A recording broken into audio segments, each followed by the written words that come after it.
Chỉ bài viết của lệ tuần trùng chu reasoning kan zir dona mathematics shul la hian reasoning oma competitive exam tan page on poimo hle maya tin class 7 8 9 level tan te po thiam angaya nam pui zok chuan an lo thiam vek to thini ke ni chuan BA MA kan zo nuwa te exam dona kan zir chau thina tuna changa kan lo exercise kan thuak kan ti chuan all sam takani reasoning chu ti sang sang oma blood relationship hi lar le maya venia chuan kan ziranga question pakhat kan chok don ani in unaw na tisena in unaw na relationship kan ti kha pa fa te unaw te in nei na chi sang sang kha kan en don ani le question hi en tai le helai hi tinge kan mu S is the husband of D ti kan mu ni S chu D pasalani ti te formation dang kan mu zela A chu D unaw pa ni ti te A chu B fa panei chunani only son of B ti te chuan D chu Q sister ani ti te R chu Q nen an in nei ti te M chu R pa ni ti te pokan huta ni tin N hi Q fanu ni ti te information khatam kha chuna boy no i maya kan hresang theidon lo ani heti angai to mai chuan chu wang chuna lem kan zia ka nga ol sam tawa zia dan hi kan thri a tuna hian lo chin chia ula a special le don a hi in man fu chuan question dang point chok thiam vek don ani alem hi drawing on amma saber S is the husband of D ti hi kalila S chu D pasalani heta hen kan zia ka nga S lai vela hen zia taila S chu D pasalani mo level khatan om do ni chu nu pa chu u naw te polo ni anga pa te ni chuan chung lama chhawanga fa te ni chuan chhuk do ni level la khapoi mo em ema S chu D pasalani yen zia peita la S chu D pasal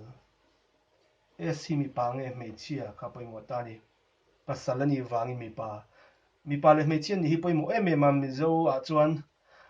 thil thatak mai oma chin chia dan a le i a to ba wang khan hei esa kan ti mai do ni pasal S chu D pasal tin D hi ni na chiang sa ni mo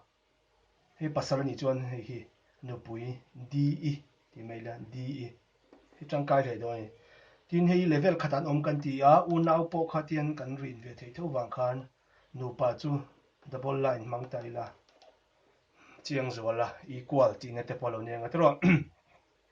chuan next kan kal le do ni A is the brother of D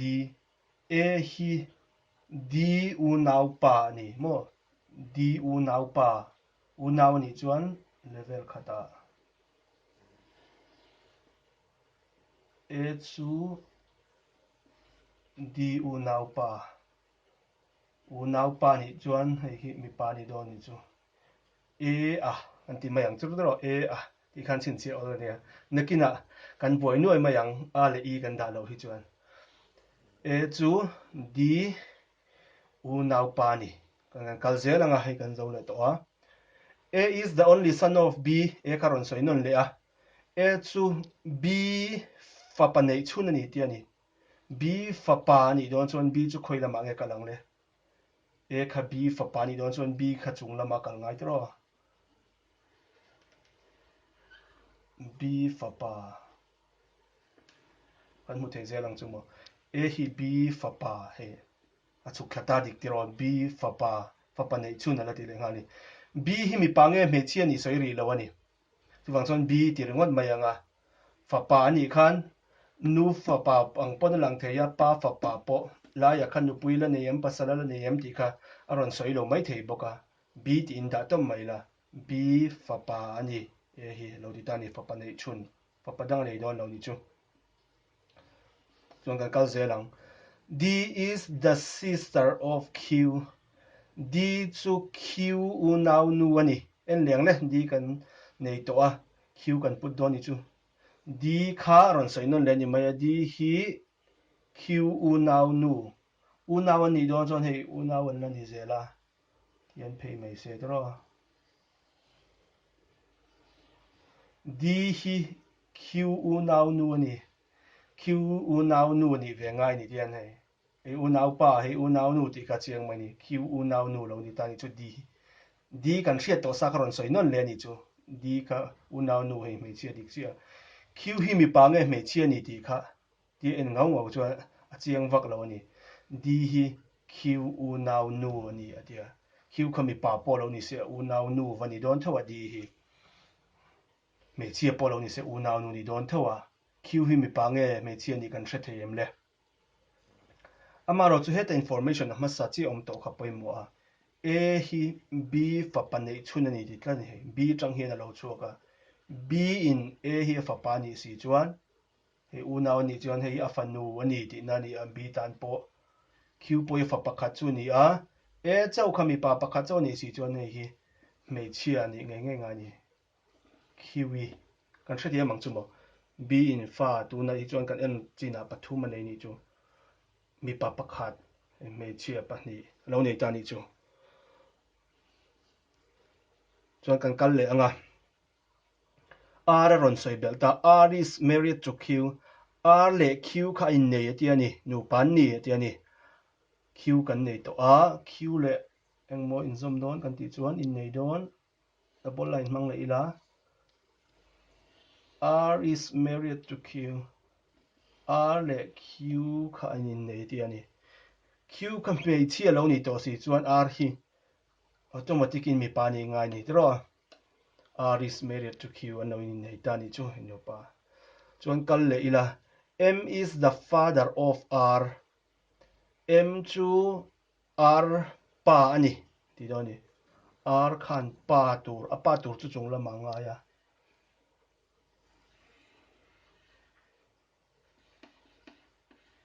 a pa ni do na wang khan mi pa ni do na emma ti meng o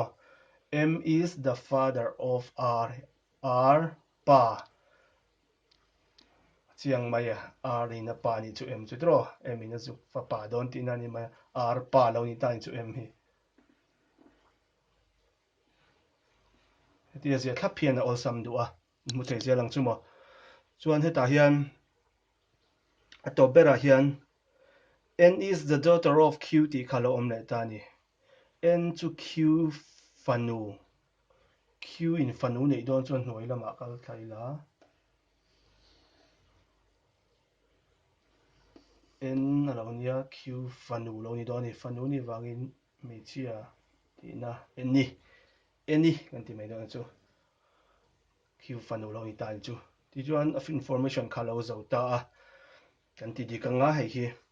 equation a hian kan kal thin o equation number 1 han en ula kan chang don ta ni alem kan zik fel vek to a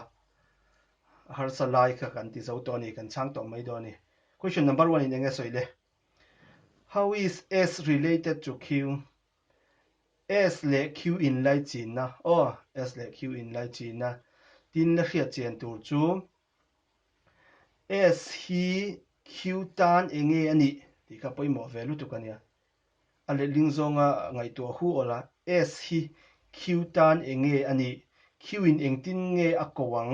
mo ka pa zu ki don nge ka fa pa mo khlai ta kha poimo ni kan en chin do ani s hi q tan enge ani he thei s ani la hai s khongai q om bok he thei q tan hian engtin nge s hi enge ani tin nge ka do enang le q chu mei thia nia e u nau pa nia e u nau nu khania e lo in ne ya a u nau nu pasalani ti kha chiang tro q tan kan ti kai q tan chuan galzel a u nau nu pasal chu engtin ngan ti le u nau nu pasal chu brother in law ti hi lo ni ta ni hi answer tu ni chu brother in law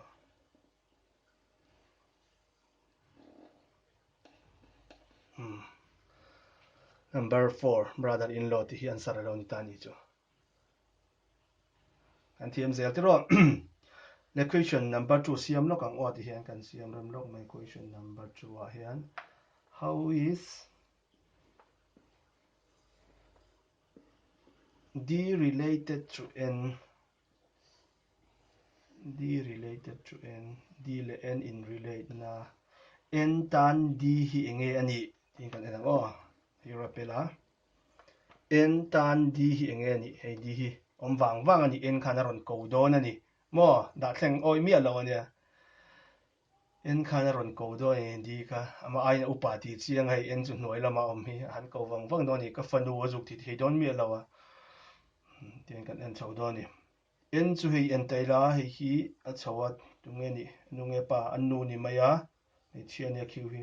annu khati na pheile a annu ange ni annu u nau nu lo ni ta ni chu tero en tan chuan annu u nau nu annu u nau nu chu engtin nge kan ti mi zawa hi chuan ya nu tei ti te oma pa te laman ni in ni ti te oma engtin nge kan hriat theile nu te u nau nu chu hetei number 3 and ti hi lo ni mai and lo ni mai chu annu u nau nu kha khani le mai question number 3 to ber ti yang hei thak thleng lo ang on di le n hi confusing ve the om na thla ki la dang dei do ni ya ha takhin buai na thina nian ti sual le thina nian ziak dik ve kamaro chu answer kan ti sual le thina di tan n hi enge ni ti ve thung ani di tan n hi enge ni le in anila en hi he ta hian alo om ta ni hei he ta mi hi alo om wanga ron ko do na ni di khan azuk chuk en ani chu tiro anu ni don lo reng ha ka shira di tan khan a enge ani don en hi fanu nge ni en nang le di me chi ania ti an peita ma q hi assistar ani ya di hian a u nau nu fanu lo ni ta ni chu di tan chuan a u nau nu fanu chu enge kan ti le question number 3 a hian ngai to lok to le u nau nu fanu chu nis kan ti ani tro number 5 na nis ti hi lo ni mai do ni kha zong khani maya ti khan question dang khain du chuan in siam thau the ta hian tin question dang hei aya thui shat te poron phu theya toi deu te poron siam theya he ta an pu te level sang zok te polom theya la niam te po mo hei stage 3 ang vel ania stage 5 thleng te pom theya tiang khan chi sang te polo oma tru chuan kan len chho zel don nia kha blood relationship kan han ti chu nia thil har ani lawa maro chu practice anga ya zowa zong a toite a minute rei lo te zo tu chuan ti ngun ve deuh te po angai ni hei poimo em a competitive exam a chuak deuh ngei a chu wang chuan middle school level atangin high school higher ti khan college kal te poi no thiam veka lekin a competitive exam huna chuan osam taka chan zong mai to tur ani chu remchanga number series amo thil dang remchang reasoning topic ang te pok anon la buat sai le don ya tro lang zelin tin mathematics class te pok anon na cover le zelanga zirlai ten chor dan zir zelin kan ti le don ya ole kan du tok phot don ya